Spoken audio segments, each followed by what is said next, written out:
En ce début d'octobre 1940, Benito Mussolini est d'humeur morose.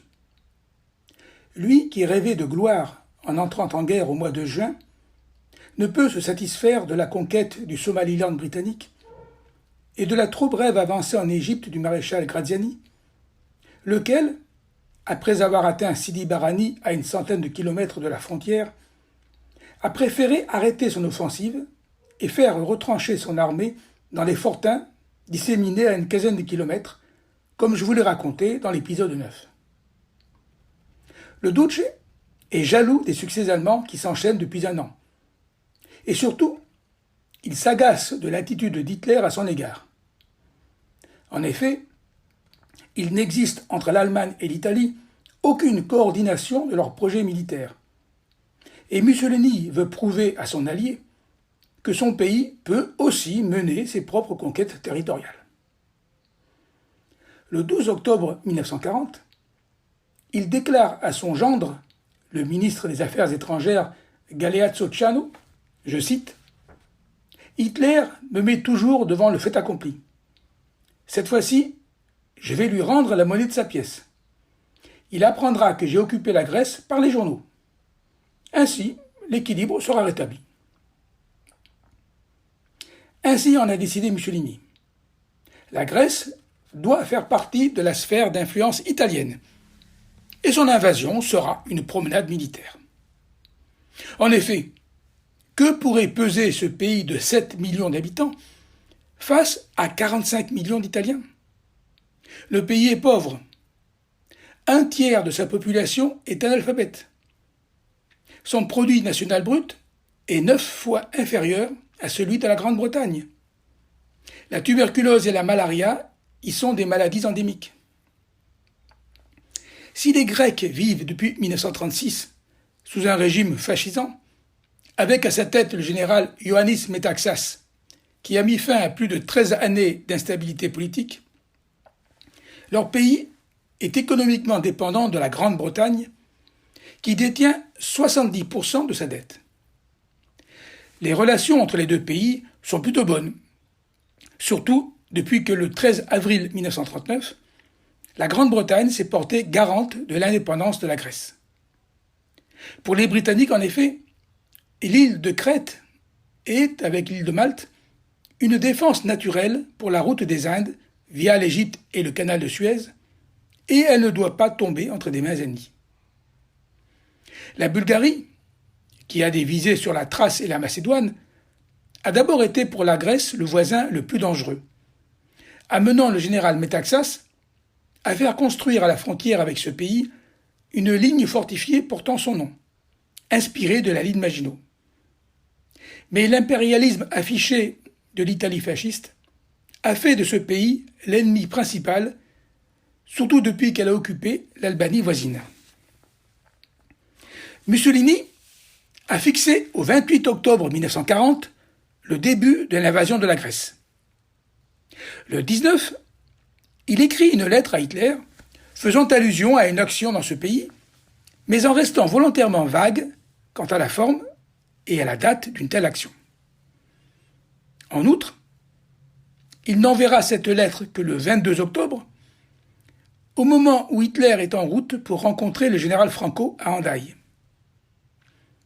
Le dictateur allemand n'en prendra connaissance que le 24, après sa rencontre à Montoire avec le maréchal Pétain. Hitler craint une aventure militaire de Mussolini dans le Balkan, alors qu'il a tout intérêt à y maintenir le statu quo. Il s'empresse donc de proposer à son complice une rencontre à Florence le 28 octobre pour tenter de le dissuader de se lancer dans une guerre contre la Grèce.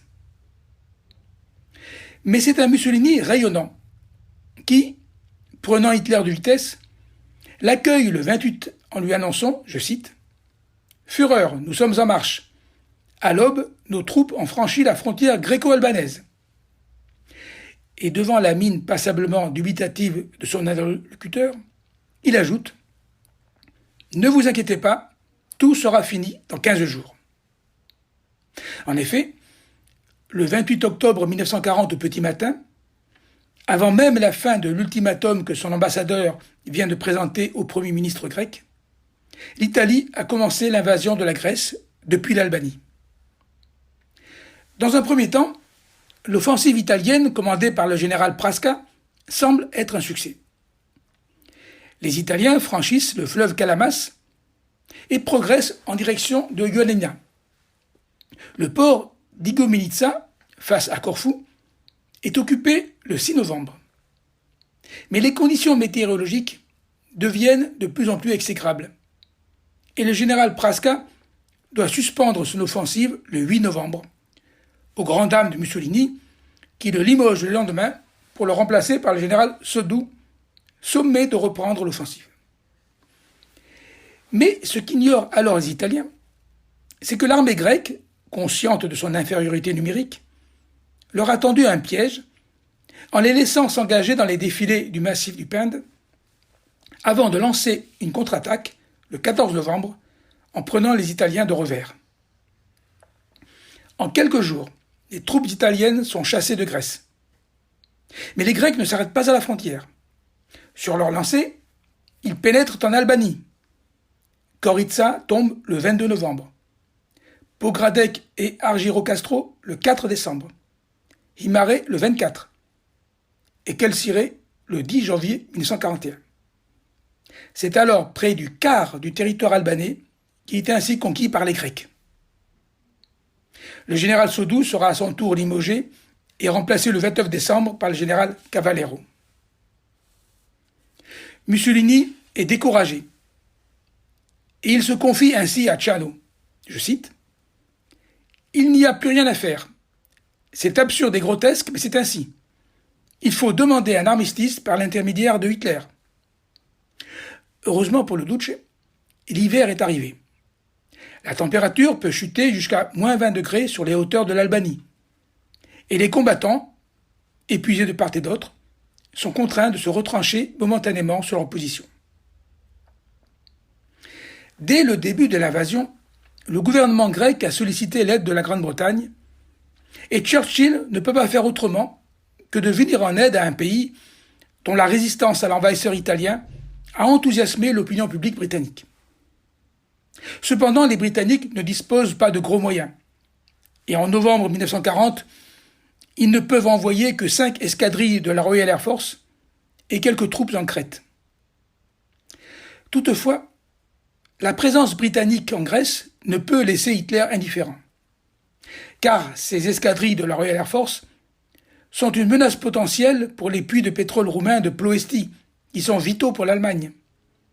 En outre, les déboires de son allié italien ont déstabilisé la situation dans les Balkans, alors que l'Allemagne a besoin d'être assurée sur ses arrières en Europe au moment où elle prépare son invasion de l'Union soviétique.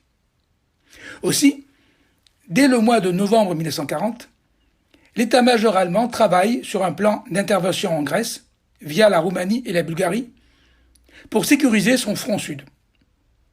Ce sera l'opération Marita, ordonnée par la directive numéro 20 du 13 décembre 1940.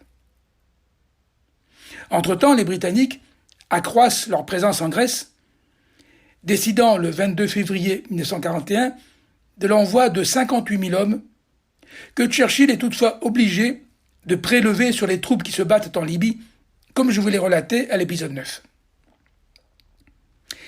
Mais sans attendre l'intervention allemande, Mussolini décide à la fin de l'hiver de lancer une nouvelle offensive le 9 mars 1941. Elle échoue au bout d'une semaine à peine, au prix de 12 000 morts. Désormais, le Duce doit passer la main aux Allemands. Or, bien que victorieuse, l'armée grecque est épuisée. En outre, elle est massée en Albanie et elle est hors d'état de résister longtemps à une offensive allemande qui viendrait de Bulgarie. Pays qui a d'ailleurs rejoint le 1er mars 1941 les forces de l'Axe en adhérant au pacte tripartite. Les forces britanniques, quant à elles, sont davantage équipées pour la guerre dans le désert que pour les routes montagneuses de Grèce. Elles manquent de chars et de canons anti-aériens, et leur ravitaillement est gêné par la faible capacité des ports grecs. Si la frontière avec la Bulgarie est protégée par les fortins de la ligne Metaxas, en revanche, celle avec la Yougoslavie n'est que faiblement défendue car les deux pays ont de bons rapports. Depuis l'assassinat du roi Alexandre Ier à Marseille en 1934, la Yougoslavie est dirigée par le prince Paul, en qualité de régent, le nouveau souverain Pierre II étant encore mineur. Or, le 25 mars 1941, sous la pression de Hitler, le prince Paul signe à son tour l'adhésion de la Yougoslavie au pacte tripartite pour permettre le passage des troupes allemandes vers la Grèce. Cette décision, qui heurte violemment le patriotisme des Yougoslaves, suscite des manifestations anti-allemandes dans tout le pays. Et le 27 mars, un coup d'État mené par des militaires anglophiles renverse le régent, sans effusion de sang, pour placer au pouvoir le jeune roi, alors âgé de 17 ans, et pour dénoncer le pacte tripartite. La réaction de Hitler est extrêmement violente. Il est décidé à écraser la Yougoslavie sans délai, et il donne immédiatement l'ordre d'envahir le pays à partir de la Bulgarie, tandis que les Italiens attaquent depuis l'Albanie, et que Roumains et Bulgares apportent leur appui logistique. À partir du 6 avril, sans aucune déclaration de guerre, l'aviation allemande bombarde par surprise la capitale Belgrade pendant 3 jours, faisant 17 000 victimes civiles. C'est l'opération Châtiment. Skopje est occupé le 7 avril, Prilep le 8, Zagreb le 10 et Belgrade le 13 avril. La Yougoslavie n'a même pas eu le temps d'achever sa mobilisation, et ses troupes manquent d'équipements modernes.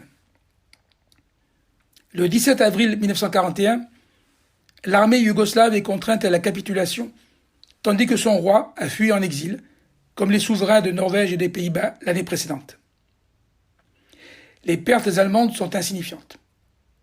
La Hongrie et la Bulgarie se sont jointes à la curée finale et, comme la Tchécoslovaquie et la Pologne en 1939, la Yougoslavie est démembrée. La Croatie devient un État indépendant totalement inféodé à l'Allemagne. La Serbie est occupée par l'Allemagne. Hongrie, Bulgarie et Italie se partagent les dépouilles de ce pays qui a cessé d'exister. La Grèce, à son tour, est attaquée dès le 6 avril à partir de la Bulgarie. Les Grecs veulent organiser leur défense à l'abri de la ligne Metaxas afin de protéger le port de Thessalonique, aujourd'hui Salonique. Mais cette ligne fortifiée ne couvre que la frontière avec la Bulgarie et elle peut être prise à revers en cas d'attaque depuis la Yougoslavie. Or, son invasion de la Yougoslavie permet aux Allemands de pénétrer en Grèce par 2 défilés, celui de Manastir et celui de la vallée du Vardar. Thessalonique est ainsi conquise sans combat dès le 9 avril. Les forteresses de la ligne Metaxas ont été contournées comme l'a été la ligne Maginot l'année précédente. La seconde armée grecque est contrainte à capituler sans condition. Les Allemands s'enfoncent rapidement en Grèce et le général Henry Wilson, qui commande les forces britanniques et du Commonwealth en Grèce, doit ordonner la retraite de ses troupes. Les combats font rage et les Néo-Zélandais vont renouveler, à 2400 années de distance, l'exploit des 300 soldats spartiates et de leur roi Léonidas Ier, en défendant pendant 3 jours, du 19 au 23 avril, le célèbre défilé des Thermopyles, ultime défense de la capitale, Athènes. Sur le front d'Albanie, les Grecs de la première armée sont très réticents à devoir se replier devant les Italiens. Mais ils sont pris à revers par les Allemands qui, après d'intenses combats, ont pris la ville de Ioannina le 19 avril, contraignant le général grec Tzolokoglu à offrir sa reddition le 20 avril aux Allemands. Mais en aucun cas les Grecs ne veulent se rendre aux Italiens. Aussi, furieux, Mussolini ordonne alors une contre-attaque qui est néanmoins repoussée. Et c'est Hitler qui imposera aux Grecs la participation de l'Italie à un nouvel armistice le 23 avril. La bravoure et le courage des soldats grecs ont impressionné Allemands et Italiens, qui les autorisent à retourner dans leur foyer plutôt que d'être faits prisonniers, tandis que les officiers sont autorisés à conserver leurs armes de poing. Poursuivant leur avance, les Allemands traversent l'isthme de Corinthe pour pénétrer dans le Péloponnèse en prenant le port de Patras, dans le but de couper la retraite des Britanniques. Heureusement pour ceux-ci, l'attaque allemande est trop tardive pour empêcher les Alliés d'évacuer leurs forces à partir du port de Kalamata. La capitale, Athènes, ne peut plus être défendue. Et le 23 avril, le roi George II doit partir se réfugier en Crète avec son gouvernement, tandis que les Athéniens se confinent chez eux dans l'attente de l'arrivée des Allemands. La capitale tombe le 27 avril et le drapeau à croix gammée flotte désormais sur l'acropole. Les Allemands vont également, à partir du 16 avril, occuper les îles de la mer Égée afin de sécuriser la côte. Thasos, Samothrace, Limnos, Mytilène, Chiosque sont ainsi conquises sans grande difficulté. Grâce à une importante flotte mise à leur disposition, ce sont plus de 43 000 hommes des forces grecques et du Commonwealth qui parviennent à évacuer vers la Crète et l'Égypte entre le 24 et le 28 avril, laissant néanmoins 8 000 prisonniers aux mains des Allemands. Les combats en Grèce continentale prennent fin le 28 avril 1941 avec la chute de Kalamata. Le pays sera divisé en 3 zones d'occupation, allemande, italienne et bulgare. Les Allemands ont conquis les Balkans en moins d'1 mois. Mais la Crète demeure encore aux mains des Anglo-Saxons. Cette île présente une importance stratégique de premier plan, car la Cyrénaïque n'est qu'à 300 km, et les puits de pétrole de Ploesti en Roumanie à 600 km. Aussi Hitler, par sa directive numéro 28 du 25 avril 1941, ordonne-t-il l'invasion de la Crète. Ce sera l'opération Mercure. L'île est mal protégée. Les 2/3 des quelques 30 000 soldats britanniques et du Commonwealth sont des rescapés de la guerre et, comme les 14 000 Grecs, ils sont désorganisés, mal équipés, ne disposant pas de défense anti-aérienne alors que la Luftwaffe a la maîtrise de l'air. Cependant, la Royal Navy contrôle la Méditerranée, ce qui exclut tout débarquement sur l'île par la mer. L'invasion devra se faire par les airs. Ce sera la première opération entièrement aéroportée de la guerre. Pas moins de 25 000 hommes, sous le commandement du général Kurt Student, seront ainsi parachutés ou transportés en planeur sur l'île. La bataille de Crète commence le matin du 20 mai 1941, avec pour objectif la capture des 3 aérodromes de l'île, à Malème, Héraclion et Réthymnon, pour permettre l'atterrissage de renforts transportés par la Luftwaffe. Mais l'effet de surprise ne jouera pas, car, grâce à Ultra, les Britanniques décodent les communications allemandes et connaissent ainsi le jour et les lieux de l'invasion allemande. Les troupes britanniques et néo-zélandaises attendent en effet les parachutistes allemands et leur causent de lourdes pertes. Que ce soit à Héraclion, Réthymnon ou Malème, aucun des objectifs initiaux des Allemands ne sont atteints. Les combats font rage pendant plusieurs jours.